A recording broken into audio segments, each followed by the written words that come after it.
ये स्थान एयरपोर्ट के बगल में है। कल्पना करें, पानी बहुत गर्म है।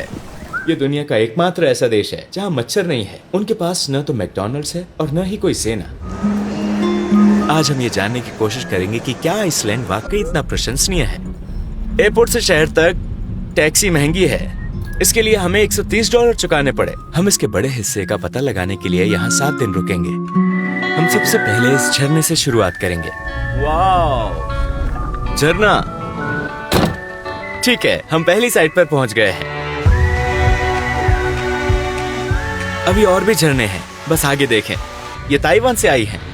ये झरना एयरपोर्ट और राजधानी के सबसे नजदीक है।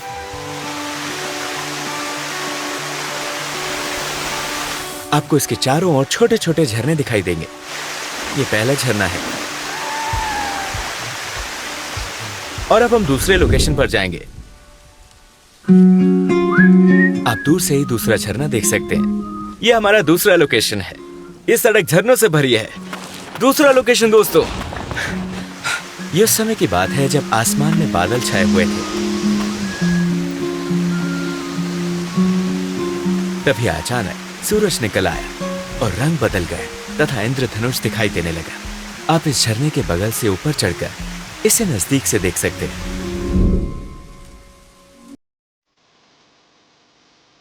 झरने के पास आइसलैंड का ब्लैक बीच है, जो दुनिया में सबसे प्रसिद्ध है।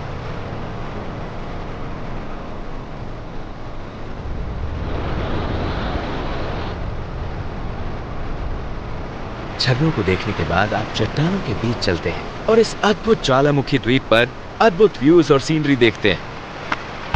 आपको ऐसा महसूस होगा कि आप किसी ज्वालामुखी के बीच में हैं, लेकिन ये महासागर है।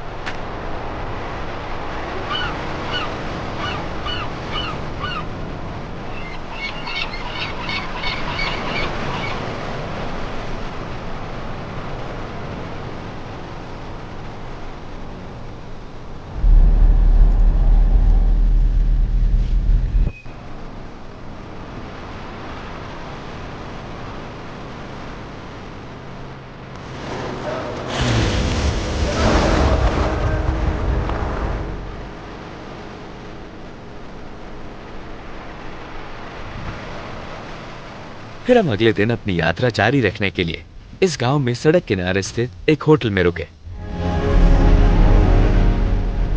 सूर्यास्त और नए दिन की शुरुआत के साथ जब आप अपनी मंजिल की ओर बढ़ेंगे तो रास्ते में आपको ऐसे कई गांव नजर आएंगे। यहाँ पर लगभग एक ही हाईवे है और आपको अपने दाएं और बाएं सब कुछ दिखाई देगा।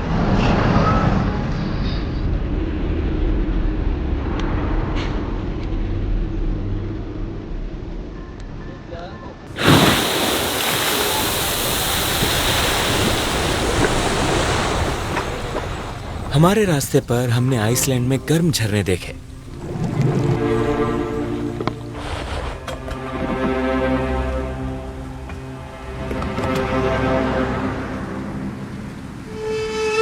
दक्षिण की ओर आगे बढ़ते हुए हम एक और समुद्र तट पर पहुंच गए। ये डायमंड बीच है दोस्तों, देखो डायमंड बीच। यहां जहां तक नजर जाती है आप ढेर सारे हिमखंड देख पाते हैं। आप इसे आइस लैटे बना सकते हैं। वो यहीं समुद्र तट पर हैं। आप उनके साथ हर जगह खेल सकते हैं। भले ही ये गर्मी के दिन है, ये वाला समुद्र तट पर सबसे बड़ा है।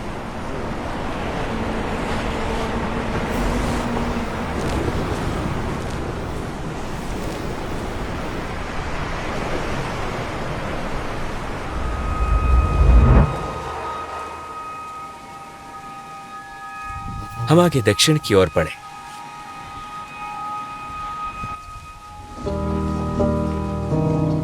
हम इस होटल में सोए। गर्मियों में सूरज केवल 3 घंटे के लिए अस्त होता है और सर्दियों में इसका विपरीत होता है। अभी सुबह के 3 बजे हैं। यह आइसलैंड में सूर्योदय है।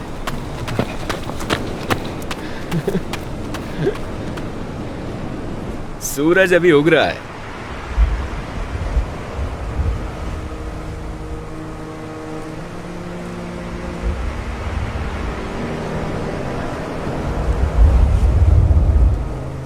अभी हम जहां हैं वो एक वाइकिंग गांव है।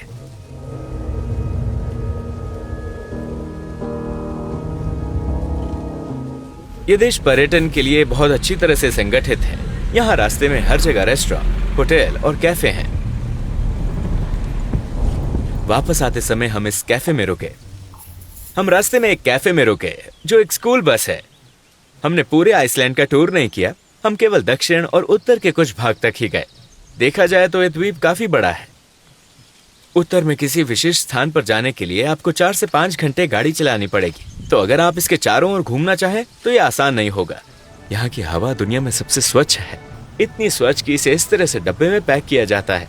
सांस लेने के लिए आइसलैंडिक हवा इस स्मारिका के रूप में बेचा जाता है। ये विश्व के सबसे सुरक्षित और शांतिपूर्ण देशों में से एक है। आइसलैंड एक ऐसा देश है जिसके पास सेना नहीं है, लेकिन वो नाटो का सदस्य है और यूरोपीय संघ का सदस्य बनने के लिए उम्मीदवार है।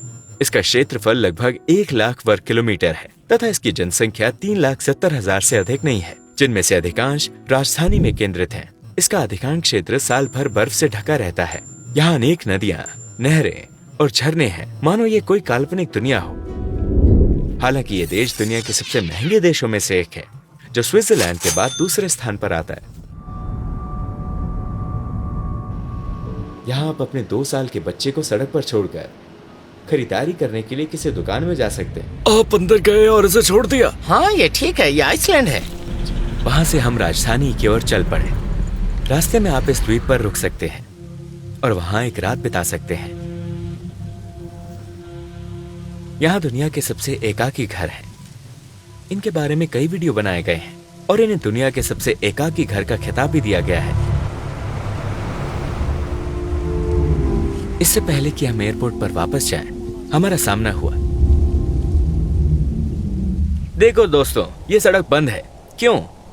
क्योंकि अभी हाल ही में इसी साल 2024 में यहाँ एक ज्वालामुखी फटा था।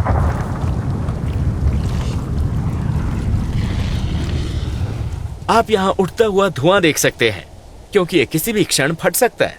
ये एक सक्रिय ज्वालामुखी है। उस पहाड़ को देख रहे हैं? लोग फोटो खींचने के लिए इस पर चढ़ते हैं। जाहिर है जिनके पास परमिट है। शायद यहाँ इसकी इजाजत नहीं है। एयरपोर्ट यहाँ से 20 किलोमीटर दूर है और शहर जो राजधानी है 10 किलोमीटर दूर है। और इस दिशा में ब्लू लेगून है। ब्लू लेगून क्या है? ये दुनिया का ला सबसे बड़ा प्राकृतिक जकूजी है। इस झील का पानी का तापमान 39 डिग्री सेल्सियस है। इस झील को पास में स्थित जियोथर्मल पावर प्लांट से ऊर्जा मिलती है।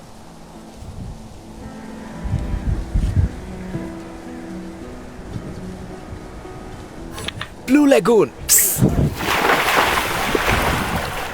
हर 2 दिन बाद इस झील में नया पानी आता है। पानी का ये रंग खनिजों के कारण है। ये स्थान एयरपोर्ट के बगल में है। कल्पना करें, पानी बहुत गर्म है। आपको जूस मिलता है और वो आपको फेस मास्क भी देते हैं।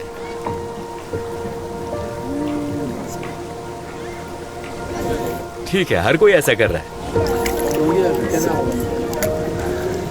आखिरकार मैं भी एक श्वेत हूँ। हाँ। अब मुझे श्वेत होने का विशेषाधिकार प्राप्त है।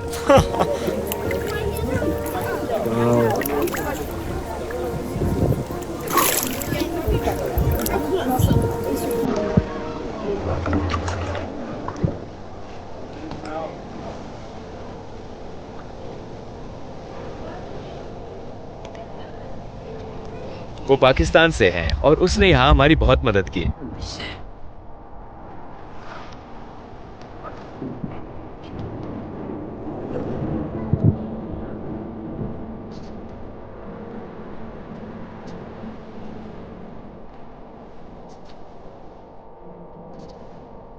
जाहिर है ये डिब्बे खाली हैं। वो स्मृति चिन्ह है।